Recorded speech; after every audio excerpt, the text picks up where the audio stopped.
The dust-coated stagecoach rattled to a stop outside Cottonwood Springs, carrying with it not just passengers but a woman with a wounded heart. Eleanor Keller sat rigidly on the leather seat, hands clasped tightly around the handle of her worn carpetbag, the letter that had shattered her future crumpled inside her pocket. "Too plain for a bride," the wealthy Boston merchant's son had written to her father, explaining why he was sending her back west after just 3 weeks of their arranged marriage. The year was 1875, and at 22, Eleanor found herself facing a future vastly different from what she had imagined. The daughter of a struggling rancher, she had been sent east with high hopes and her mother's locket. Now she returned with nothing but shame. "End of the line, miss," the driver called, his voice gruff but not unkind. "Cottonwood Springs." Eleanor descended from the coach, her simple brown traveling dress dusty from the journey. Her honey-colored hair was pinned severely beneath a modest bonnet, her posture stiff as a board. The small frontier town looked exactly as it had when she'd left 3 months prior, a dusty main street lined with wooden buildings, horses tied to hitching posts, and the ever-present mountains looming in the distance. "Eleanor." A familiar voice called out, and she turned to see her father approaching. Daniel Keller looked older than when she'd left, more lines etched into his weathered face, his shoulders slightly more stooped. The failure of his daughter's marriage arrangement seemed to have aged him further. "Father." Her voice was steady despite the emotions churning inside her. She wouldn't cry, not here in the street where everyone could see. "I'm sorry, child," he said, awkwardly taking her bag. "Your mother would have known what to say, God rest her soul." Eleanor nodded, fighting back tears. Her mother had passed 2 years prior, taking with her the warmth that had once filled their modest ranch house. "The wagon's this way," Daniel said, leading her down the street. Eleanor kept her eyes forward, though she could feel the stares of townsfolk burning into her back. News traveled fast in small towns, and everyone knew she had been returned like damaged goods. "Eleanor Keller, is that you?" Mrs. Peterson called from the general store's porch. The older woman's eyes sparkled with poorly concealed curiosity. "We heard you were coming back." "Such a shame about—" "Good day, Mrs. Peterson," Eleanor interrupted politely but firmly. "It's nice to see Cottonwood Springs again." As they continued toward the wagon, Eleanor's father leaned closer. "There's something I need to tell you, Eleanor. I've had to take on help at the ranch. Couldn't manage alone after the rheumatism got bad in my hands." Eleanor nodded, barely listening. What did it matter if they had a ranch hand? Her life was already in shambles. "His name's Yates Montgomery, been with me about a month now. Good worker, keeps to himself mostly." Daniel helped Eleanor into the wagon before climbing up himself. "I had to give him your old room. Mine's closer to the kitchen and with my hands the way they are." "It's fine, Father," Eleanor said quietly. "I can take the loft." Daniel clicked to the horses and the wagon lurched forward. "I wrote to him, you know, that fancy Boston fellow, told him he was a fool."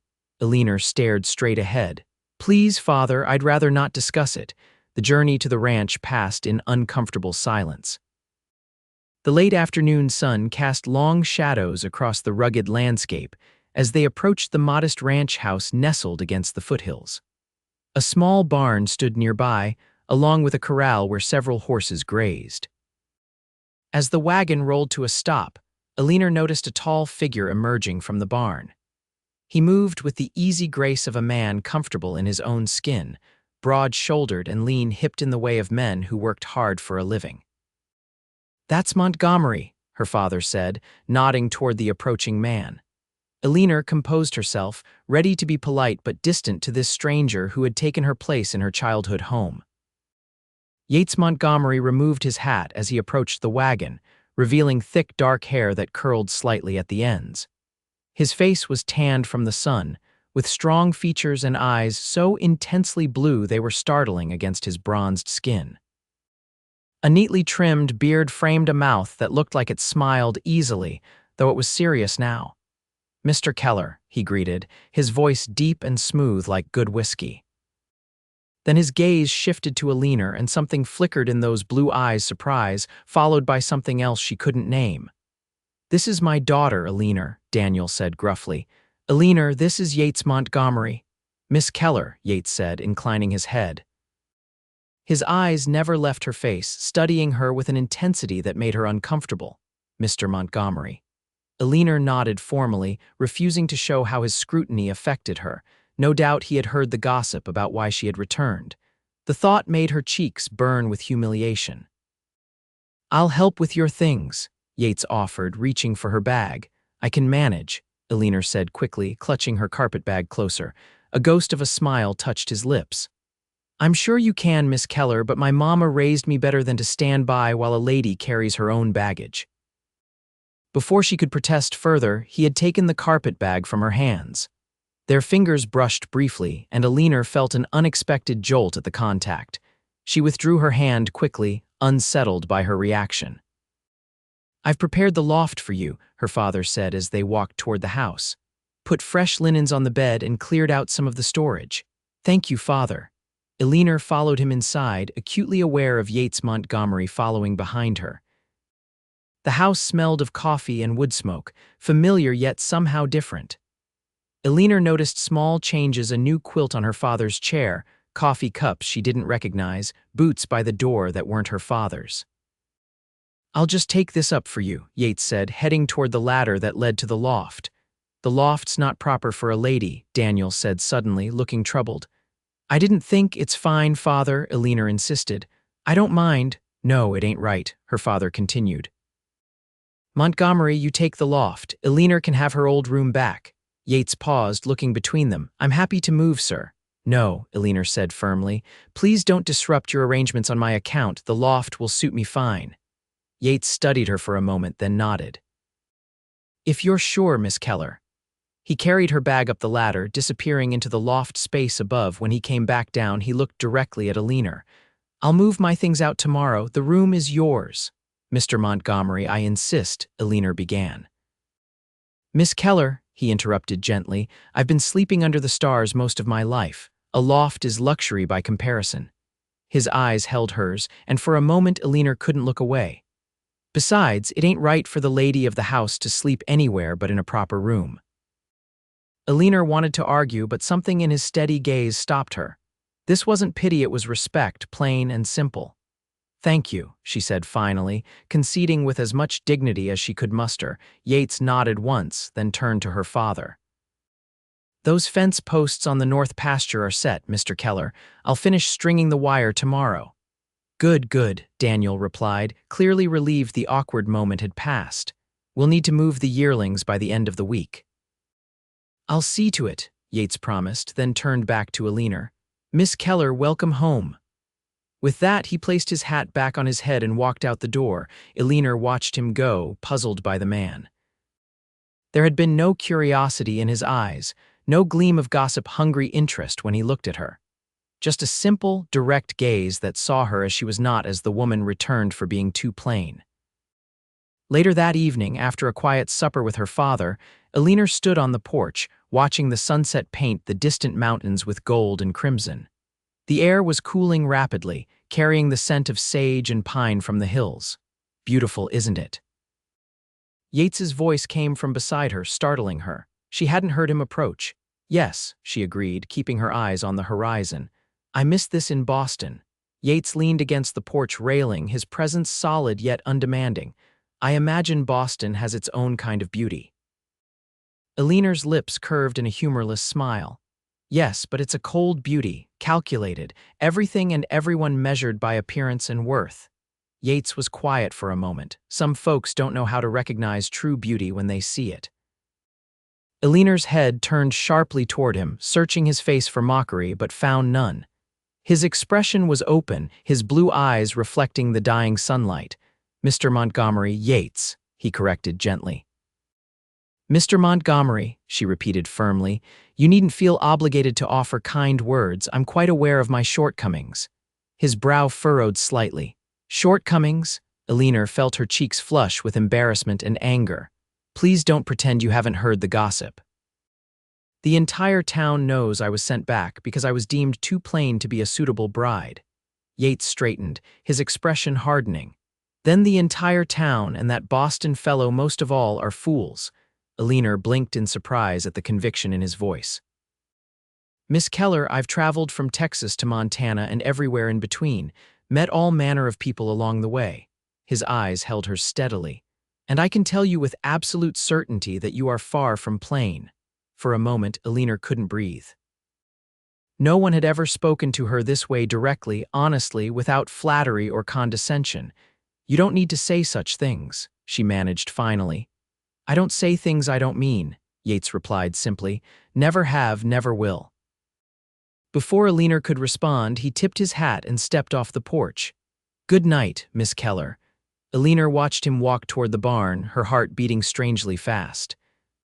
She didn't know what to make of Yates Montgomery, but for the first time since receiving that devastating letter, she felt something other than shame and humiliation. Perhaps it was simply defiance, or perhaps it was the first fragile seed of something else entirely. The next morning, Eleanor rose early, determined to make herself useful. She had spent most of the night staring at the rough-hewn beams of the loft ceiling, thinking about Boston, about the cruel words in that letter, and inexplicably, about the intensity in Yates Montgomery's blue eyes when he'd told her she was far from plain. She dressed in her simplest gown, a faded blue cotton that had been her everyday wear before Boston, and pinned her hair in a practical knot at the nape of her neck. No more elaborate Eastern styles, no more pretending to be something she wasn't. When she descended the ladder, she found the main room empty but heard voices from outside. Following the sound, she discovered her father and Yates by the corral, deep in conversation. Can't manage it alone, her father was saying, his voice strained. Not with my hands the way they are. We'll figure something out, Mr. Keller, Yates replied reassuringly. The Harrington brothers might be willing to help with the drive for a share of the profit. What drive? Eleanor asked, approaching them. Both men turned, and Eleanor couldn't help noticing how Yates's gaze lingered on her face for a moment before he touched the brim of his hat in greeting. Eleanor, her father said, looking uncomfortable, didn't hear you come out. What drive? She repeated, looking between them. Daniel sighed, rubbing his arthritic hands together. The cattle need to be taken to market in Cheyenne. Usually I'd handle it myself with hired hands, but this year, he gestured helplessly at his gnarled fingers. I'll go, Eleanor said immediately. Her father shook his head. It's no job for a woman, especially one just back from, he stopped abruptly, from being rejected. Eleanor finished for him, her voice sharper than intended. Father, I grew up on this ranch. I can ride as well as any man and I know cattle. Before Mother died, I helped with everything. That was different, Daniel protested. You were just a girl then, now you're a lady. Eleanor laughed, the sound brittle. A lady, is that what I am now? Because that's not what they thought in Boston. Her father flinched and Eleanor immediately regretted her words. I'm sorry, Father. I didn't mean to speak harshly, but I'm not a delicate flower. I never was. Let me help. Yates, who had been watching the exchange silently, finally spoke. Mr. Keller, your daughter's right. An extra pair of hands would make all the difference, especially someone who knows the herd and the land. Daniel looked from Yates to Eleanor, clearly torn. It'll be hard, dangerous work. I know, Eleanor said quietly, but this is my home too. Let me contribute. After a long moment, her father nodded reluctantly. All right, but you listen to Montgomery. He knows what he's doing. I will, Eleanor promised, surprised by his capitulation. She glanced at Yates, who gave her a small nod of approval. We'll leave in 3 days, Yates said. That'll give us time to gather the herd and prepare supplies. Thank you, Eleanor said sincerely, meeting his eyes. Don't thank me yet, Miss Keller, Yates replied, a hint of a smile touching his lips. The trail to Cheyenne is long and hard. You might be cursing my name before we're halfway there. I doubt that, Eleanor said, finding herself returning his smile. I'm tougher than I look. I have no doubt about that at all, Yates replied, and there was something in his voice that made Eleanor's heart beat a little faster. The next 3 days passed in a flurry of activity. Eleanor threw herself into the preparations, working from dawn till dusk alongside Yates and her father. She mended clothes, prepared trail provisions, and helped gather the scattered cattle into a more manageable herd. On the 3rd morning, as she was checking the cinch on her saddle, Yates approached leading his own horse, a handsome buckskin gelding. "You ready for this?" he asked, his expression serious. Eleanor nodded, squaring her shoulders. "I am." Yates studied her for a moment, then reached into his saddlebag and pulled out something wrapped in oilcloth. "Got something for you." Eleanor took the package hesitantly and unwrapped it to find a well-worn leather holster with a revolver nestled inside. "It's my spare," Yates explained. "Smith & Wesson .38. Good reliable piece. Trail can be dangerous. You know how to use one." Eleanor drew the revolver carefully, checking that it wasn't loaded before testing its weight in her hand. "My father taught me the basics when I was 16. Said a woman alone should know how to protect herself." Yates nodded approvingly. "Smart man. We'll practice some along the way. Make sure you're comfortable with it." "Thank you," Eleanor said, genuinely touched by his thoughtfulness. Most men wouldn't think to arm a woman. "Most men are fools," Yates replied simply. "A smart woman with a gun is worth more than 3 fools without one." Eleanor couldn't help but laugh. "You have an interesting way of looking at things, Mr. Montgomery." "Yates," he corrected again, his blue eyes crinkling at the corners.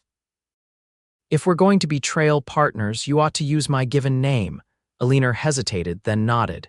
"Yates, then, and you should call me Eleanor." "Eleanor," he repeated, as if testing the sound of it. "It suits you, strong, elegant name." Before she could respond, her father called from the house, and the moment was broken.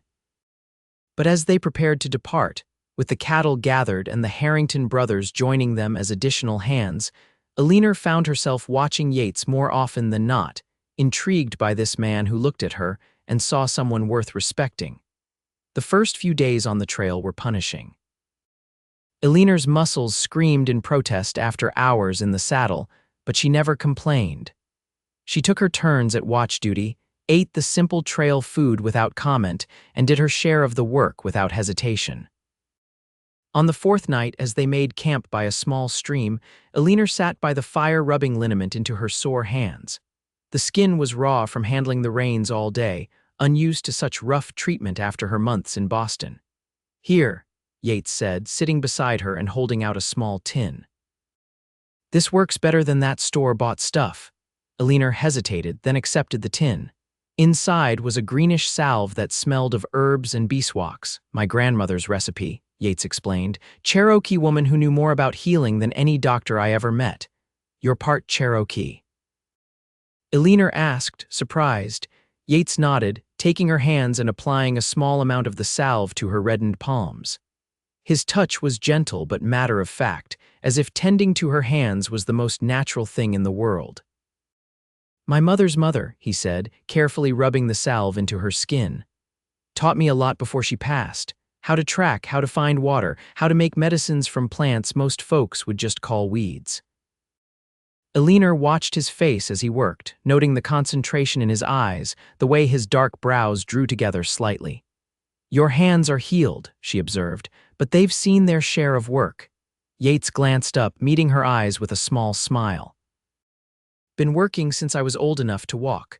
Cattle drives, mining camps, even tried my hand at trapping for a while, didn't care for it much, too solitary." "Yet you don't seem like a man who minds being alone," Eleanor remarked. "There's a difference between being alone and being lonely," Yates replied thoughtfully. "I've been alone plenty, but the lonely times." He shrugged. "Those are harder." "Yes," Eleanor agreed softly, thinking of Boston, of standing in crowded rooms feeling utterly isolated. "They are." Yates finished with her hands but didn't immediately release them. "You're doing well on the trail, better than some men I've driven cattle with." "Thank you," Eleanor said, oddly pleased by the simple compliment. "I'm trying not to be a burden." "You're not a burden, Eleanor," Yates said, his voice low and sincere. "You're an asset." The way he said it straightforward, without flattery or exaggeration, made Eleanor believe him. She smiled, a genuine smile that reached her eyes, perhaps the first since returning from Boston.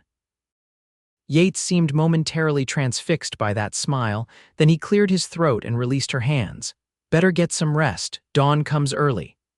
"Good night, Yates," Eleanor said, watching as he rose and walked to his bedroll on the other side of the fire. "Good night, Eleanor," he replied, his deep voice carrying easily through the night air. As she lay in her own bedroll later, staring up at the vast canopy of stars, Eleanor realized that for the first time in months, she hadn't once thought about that letter or the man who had rejected her. Instead, her mind was filled with the memory of strong, gentle hands tending to hers and blue eyes that looked at her as if she mattered. The next morning brought unexpected trouble. One of the Harrington brothers, Pete, rode back to camp at full gallop, his face grim. "Rustlers," he announced. Spotted them moving in from the east, 4, maybe 5 men. Yates immediately took charge. "How far?" "Couple miles, maybe less, moving fast." "Eleanor," Yates said, turning to her, "get the horses saddled." "Jim," he addressed the other Harrington brother, "get the herd moving. We need to reach that narrow pass before they catch up. It'll be easier to defend." Eleanor nodded and rushed to comply, efficiently saddling the horses while the men gathered their weapons. Within minutes, they were mounted and moving the herd at a brisk pace toward the pass Yates had mentioned. They almost made it. The first shots rang out just as the lead cattle were entering the narrow passage between 2 rocky outcroppings. Eleanor instinctively dropped low in her saddle, turning to see 5 riders approaching from behind, rifles raised. "Get the herd through." Yates shouted to the Harrington brothers. "Eleanor, with me." Without hesitation, Eleanor wheeled her horse around and followed Yates as he rode toward a cluster of boulders that offered some protection. They dismounted quickly, securing the horses before taking cover behind the rocks. "Remember what I said about that revolver?" Yates asked, checking his own Winchester rifle. Eleanor nodded, drawing the Smith & Wesson from its holster. Her heart was pounding, but her hands were steady. "We just need to hold them off long enough for the herd to get through the pass," Yates explained. "You ready?" "Ready," Eleanor confirmed, meeting his eyes. Yates gave her a quick nod, then raised his rifle and fired a warning shot. The rustlers scattered, taking cover behind the uneven terrain. For several tense minutes, sporadic gunfire was exchanged. Eleanor fired carefully, aiming not to hit the men but to keep them at bay. Beside her, Yates was a steady presence, his shots precise and controlled. One of the rustlers made a dash toward their position, and Eleanor reacted instinctively. She fired, and the man went down with a cry, clutching his arm. The others, seeing their companion wounded, and the cattle now safely through the pass with the Harrington brothers guarding the entrance, finally retreated. As the sound of hoofbeats faded, Eleanor released a shaky breath. "Are they gone?" "For now," Yates said, cautiously rising to look over the boulder. "They won't give up that easy, but they'll think twice before coming at us directly again." Eleanor holstered her revolver, suddenly aware that her hands were trembling. The reality of what had just happened, that she had shot a man, even if only to wound, hit her hard. "Hey," Yates said gently, noticing her distress. "You did good, real good." "I shot someone," Eleanor whispered, staring at her hands. "You protected our livelihood and possibly our lives," Yates corrected, kneeling beside her. "That man chose to be a rustler. He knew the risks." Eleanor nodded, trying to accept his perspective. "I've never. Before today, I'd only ever shot at targets." "And you've still only shot at a target that was trying to steal from you," Yates said firmly. "Don't carry guilt that isn't yours to bear." He reached out, brushing a loose strand of hair from her face with surprising tenderness. The gesture was so unexpected that Eleanor's breath caught in her throat. "We should join the others," she said after a moment, unsure how to process the emotions swirling inside her. Yates nodded, helping her to her feet. "We'll keep double watch tonight. Those rustlers might try again." They rode to rejoin the Harrington brothers, who had successfully guided the herd through the pass and were now setting up a defensible camp for the night. As they explained what had happened, Eleanor noticed the brothers looking at her with newfound respect. "Never seen a woman handle herself in a gunfight before," Jim Harrington admitted. "You've got grit, Miss Keller." "Thank you," Eleanor replied, oddly pleased by the simple acknowledgement of her capability. That night, as promised, they kept double watch. Eleanor insisted on taking her turn, partnered with Yates for the midnight shift. They sat side by side on a rocky outcropping that gave them a clear view of the surrounding terrain, the nearly full moon providing ample light. "Why did you come west?" Eleanor asked after they had been sitting in comfortable silence for some time. Yates considered the question, his eyes scanning the landscape as he spoke. "Never really belonged in any one place. My father was a wanderer Texas Ranger for a while, then a scout for the Army. My mother followed him until she couldn't anymore. He paused. After they were gone, I just kept moving, seemed natural. What made you stop at our ranch? Eleanor asked curiously. Yates smiled slightly. Your father, met him in town when I was passing through. He mentioned needing help, and something about him reminded me of my own father. Honest face, straight talker. And now you're helping his daughter drive his cattle to market, Eleanor observed. Life takes strange turns, Yates agreed. What about you? Why did you agree to go east in the first place? Eleanor sighed, drawing her knees up to her chest. It seemed like the sensible thing to do. After Mother died, the ranch struggled. Father's hands got worse. The marriage was arranged through my mother's cousin in Boston. She wrote that Frederick Blackwood was from a good family, had prospects in his father's shipping business. She stared out at the moonlit landscape. I thought I could help my father by making a good match, send money back, ensure the ranch survived. And this Frederick, Yates said, his voice carefully neutral, he's the one who decided you were too plain. Eleanor winced at the direct reference but nodded. He wrote to my father after 3 weeks, said I lacked the refinement and beauty necessary for a businessman's wife. That I was too rough around the edges, too opinionated, too Western. She gave a hollow laugh. Too plain was the kindest way of putting it. Yates was quiet for a long moment. When he finally spoke, his voice was low with controlled anger. Men like that measure worth by appearances because they have no substance themselves. He turned to face her fully, his blue eyes intense in the moonlight. You want to know what I see when I look at you, Eleanor? Eleanor's heart thumped painfully in her chest. What? She whispered. I see a woman with more courage and character than any I've met before. I see someone who rides all day without complaint, who faces down rustlers without flinching, who puts family above herself. His gaze traced her face slowly. And I see beauty, not the painted, powdered kind they value in Eastern parlors, but the real kind, the kind that comes from strength and heart and spirit. Eleanor couldn't breathe, couldn't think. No one had ever spoken to her this way, with such conviction and sincerity. Yates, she began, not even sure what she wanted to say, but before she could continue, a sound from below caught their attention, the unmistakable clink of metal against stone. Yates immediately tensed, reaching for his rifle. Rustlers, he whispered. They're trying again. The moment shattered, Eleanor quickly drew her revolver. How many? Can't tell yet, Yates replied, scanning the darkness. Wake the others, quietly. Eleanor nodded and slipped away, moving silently back to camp. Within minutes, all 4 of them were positioned strategically around the herd, waiting in tense silence. The rustlers made their move just before dawn, likely hoping to catch them still sleeping. But Yates's vigilance had prevented the surprise attack, and when the rustlers charged into the camp, they were met with immediate resistance. The ensuing firefight was brief but intense. Eleanor found herself back to back with Yates at one point, both of them firing steadily at the shadowy figures attempting to scatter the herd. Behind you, Eleanor shouted as one of the rustlers circled around. Yates whirled, dropping the man with a well-placed shot to the shoulder. Thanks. By the time the eastern sky began to lighten, the rustlers had fled, leaving one of their wounded behind. The man, barely more than a boy really, glared up at them as Jim Harrington bound his wound. What's your name, boy? Yates asked, his rifle still trained on the captive. Billy, the young rustler muttered sullenly. Billy Rawlins. Well, Billy Rawlins, you've got a choice to make, Yates said evenly. We can leave you here for the sheriff to find, or you can ride with us to Cheyenne and face the law there. The boy's eyes widened in fear. You ain't gonna shoot me. We're not murderers, Eleanor said, stepping forward. Unlike your friends who left you behind.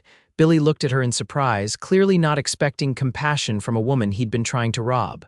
Cheyenne, he said finally. I'll take my chances with the law there. Yates nodded, satisfied. Smart choice. Pete, tie him to his horse. We move out in 10 minutes. As they prepared to depart, Eleanor found herself watching Yates, the confident way he handled the situation, the mercy he'd shown to the young rustler, the strength he exhibited without cruelty.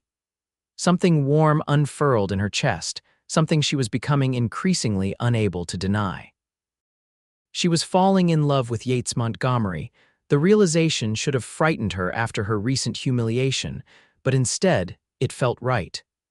Natural, as if her heart had recognized something her mind was only now understanding. The rest of the journey to Cheyenne passed without major incident. Billy Rawlins, their reluctant companion, gradually became less hostile, even helping with small tasks when his bound hands allowed. Eleanor found herself drawn into conversations with the young man, learning how he had fallen in with the rustlers after his family's farm had failed. "Didn't see no other way," Billy explained one evening as Eleanor changed the bandage on his wounded shoulder. "Pa died owing money to half the county, Ma took sick after. Rustling seemed easier than starving." "There are always other choices," Eleanor said gently. "Harder ones, perhaps, but better in the long run," Billy shrugged his good shoulder. "Maybe, too late now, I reckon." "It's never too late to change direction," Yates said, joining them by the fire.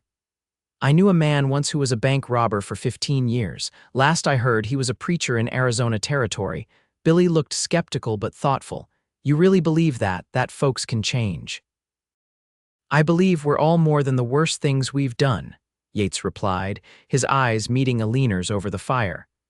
"And sometimes it takes someone seeing the good in us before we can see it ourselves."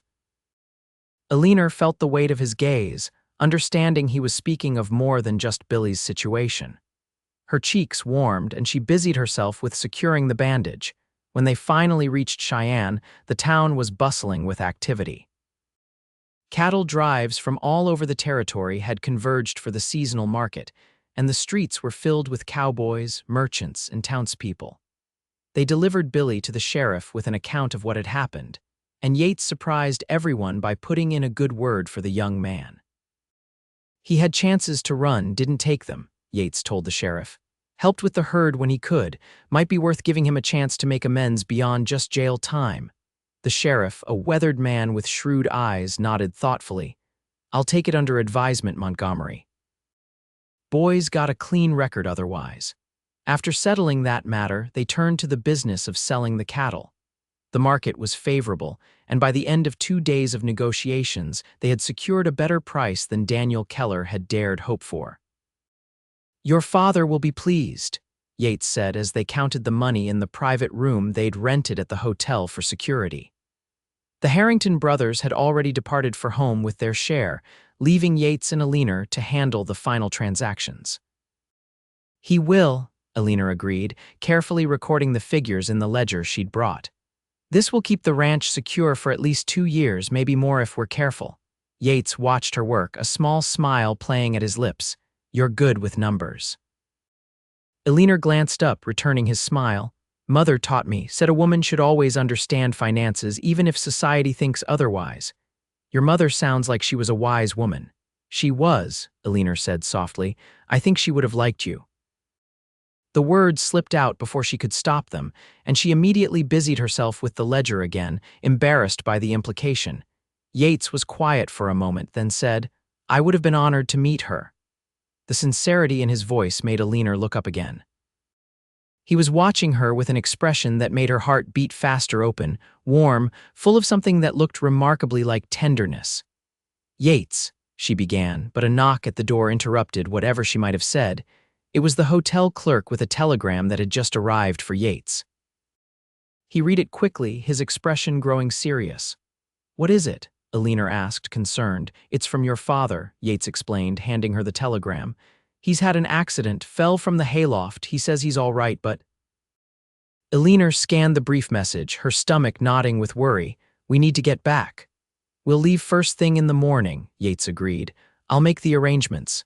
They departed Cheyenne at dawn, traveling light and fast without the cattle to slow them down. What had taken nearly 2 weeks on the drive took only 4 days on the return journey.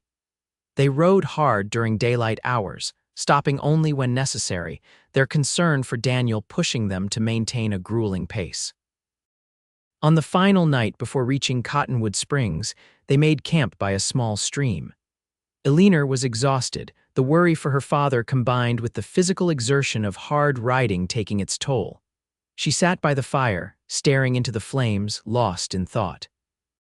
"He'll be all right," Yates said, sitting beside her and offering a cup of coffee. Your father's tougher than he looks. Eleanor accepted the coffee gratefully. I know, it's just, he's all I have left. Not anymore, Yates said quietly. Eleanor looked up, questioning. You have me too, Yates continued, his eyes steady on hers.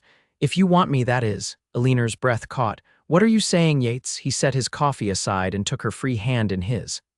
I'm saying that I've fallen in love with you, Eleanor Keller, not just a little, but completely. I love your courage, your determination, your kindness. I love the way you face challenges head on. I love watching you think through a problem, the little furrow that appears between your brows when you're concentrating. He reached up to gently touch that very spot on her forehead. I love that you're strong enough to cry when things hurt and strong enough to keep going anyway. I love that you saw value in a young rustler that others would have written off. Eleanor's eyes filled with tears, overwhelmed by his words. I know it's sudden, Yates continued. I know you've been hurt and you might not be ready to trust again, but I wanted you to know that to me, you're beautiful, not just pretty or handsome, but beautiful in every way that matters. A tear slipped down Eleanor's cheek. How can you be so sure? You barely know me. I know enough, Yates said simply. I've watched you face danger without flinching. I've seen how you treat others with respect regardless of their station. I've witnessed your loyalty to your father and your determination to help save his ranch. His thumb gently wiped away her tear. Some people take years to reveal their true character. Others, like you, show it in every action, every day. I don't need more time to know who you are, Eleanor. I just need to know if you might someday feel for me what I feel for you. Eleanor looked into his earnest blue eyes and saw no deception there, no ulterior motive, just honest emotion laid bare for her to accept or reject. I already do, she whispered, her voice breaking slightly. I've been afraid to admit it, afraid to trust these feelings after what happened in Boston. But the truth is, I started falling in love with you the moment you looked at me and saw strength instead of plainness. Yates smiled, a smile of such joy it transformed his already handsome face into something breathtaking. May I kiss you, Eleanor Keller? In answer, Eleanor leaned forward and pressed her lips to his. The kiss was gentle at first, a tentative exploration, but quickly deepened as Yates pulled her closer. His hand cradled the back of her head, fingers threading through her hair as it came loose from its pins. When they finally parted, both breathing hard, Yates rested his forehead against hers. I've been wanting to do that since the day I first saw you step down from that stagecoach. Eleanor laughed softly. Even then, when I was dusty and travel-worn and heartbroken, especially then, Yates confirmed, you looked like a queen in disguise, proud and dignified despite everything. It nearly took my breath away. Eleanor shook her head in wonder, and to think I believed no man would ever look at me and see beauty. That Boston fool didn't deserve you, Yates said firmly. And I thank God every day that he was too blind to see what was right in front of him, because it brought you back west, back to where you belong. With you? Eleanor asked, her voice soft and hopeful. With me, Yates confirmed, if you'll have me. Eleanor's answer was another kiss. This one filled with all the emotion she couldn't yet put into words, her gratitude for his unwavering belief in her joy at finding love when she least expected it, her hope for the future they might build together. They reached the Keller ranch the following afternoon to find Daniel up and about, his arm in a sling but otherwise in good spirits. His face lit up when he saw them ride in together. Eleanor, Montgomery, thank the Lord you're back, he called, coming out to meet them, was starting to worry. We came as quickly as we could, Father, Eleanor said, dismounting and rushing to embrace him carefully. How bad is it? Just a broken collarbone and some bruises, Daniel assured her. Doc says I'll be right as rain in a few weeks, nothing to fret about. You gave us quite a scare, sir, Yates said, dismounting and shaking Daniel's good hand. Daniel looked between them, his shrewd eyes noting something different in their manner toward each other. Successful trip otherwise, get a good price for the cattle. Better than we hoped, Eleanor confirmed, smiling. The ranch is secure. And there's something else we need to discuss with you, Mr. Keller, Yates added, moving to stand beside Eleanor. Daniel raised an eyebrow. Oh, Eleanor took a deep breath. Father, Yates has asked for my hand and I've accepted. For a moment, Daniel stared at them in surprise, then a slow smile spread across his weathered face. "Well, it's about time, sir," Yates asked, confused. Daniel chuckled. "Been watching you moon over my daughter since the day she arrived home, Montgomery. Wasn't sure she'd noticed, what with her heart being bruised and all, but I had hopes." Eleanor blinked in astonishment. "You knew." "Course I knew," Daniel said, his eyes twinkling. "Why do you think I insisted you two go on that cattle drive together? Figured if anything would show Eleanor what a real man looks like, it'd be seeing you in action, son." Yates laughed, shaking his head in amazement. "And here I thought we were being subtle." "About as subtle as a bull in a china shop," Daniel replied good-naturedly. "But I approve if that's what you're wondering. Never seen my daughter look at anyone the way she looks at you." Eleanor hugged her father again, careful of his injury. "Thank you, father." "Don't thank me," Daniel said softly. "Just be happy, child. That's all I've ever wanted for you." The wedding took place 6 weeks later in the small church in Cottonwood Springs. The entire town turned out for the occasion, curious to see the woman who had been returned from Boston now marrying the handsome cowboy who had started working for her father. Eleanor wore a simple gown of cream-colored silk, not elaborate by Eastern standards, but elegant in its simplicity. She had pinned her mother's locket around her neck and woven wildflowers into her honey-colored hair, which she wore loose down her back at Yates's request. As she walked down the aisle on her father's arm, Eleanor saw Mrs. Peterson from the general store whispering to her neighbor, no doubt commenting on the unexpected turn of events. But for once, Eleanor didn't care what anyone thought. The only opinion that mattered was that of the man waiting for her at the altar, his blue eyes shining with love and pride. "You look beautiful," Yates whispered when she reached him. "So do you," Eleanor replied, admiring his clean-shaven face and new suit. She had never seen him dressed so formally, and while she loved him in his everyday working clothes, there was something special about seeing him dressed for their wedding day. The ceremony was brief, but heartfelt. When the minister pronounced them man and wife, Yates kissed her with such tenderness that several women in the congregation sighed audibly. The celebration afterward was held at the ranch, with tables set up in the yard and lanterns hanging from the trees. Someone brought a fiddle, and soon people were dancing under the stars. Eleanor found herself passed from partner to partner as everyone wanted to dance with the bride, but her eyes constantly sought out Yates in the crowd. As the evening wore on, Eleanor noticed a surprising guest speaking with Yates near the barn. Billy Rollins, the young rustler they had taken to Cheyenne. He looked different now, clean-shaven and properly dressed, his arm still in a sling but healing well. Curious, Eleanor made her way over to them. "Mrs. Montgomery," Billy said respectfully, touching his hat when he saw her. "Congratulations on your wedding day." "Thank you, Billy," Eleanor replied warmly. "I'm surprised to see you here. How did you get out of jail so quickly?" Billy smiled sheepishly. "Your husband put in a good word for me with the judge, got sentenced to 6 months' work instead of prison time." He gestured toward Yates. "Mr. Montgomery here offered me a job on your ranch once I'd served my time, said everyone deserves a second chance." Eleanor looked at Yates in surprise. "You didn't tell me." Yates shrugged, a little embarrassed. "Wanted to make sure he'd accept before I mentioned it. The ranch will need the extra help with your father's arm still healing, and Billy here knows horses better than most." Eleanor felt her heart swell with love for this man who continuously showed her the depth of his character through actions rather than words. "It's a wonderful idea," she said sincerely.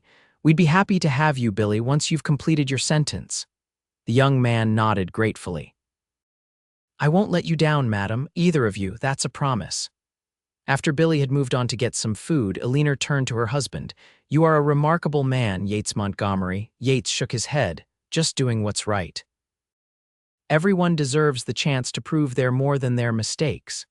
Eleanor stepped closer, wrapping her arms around his waist. "Including plain girls from small western towns?"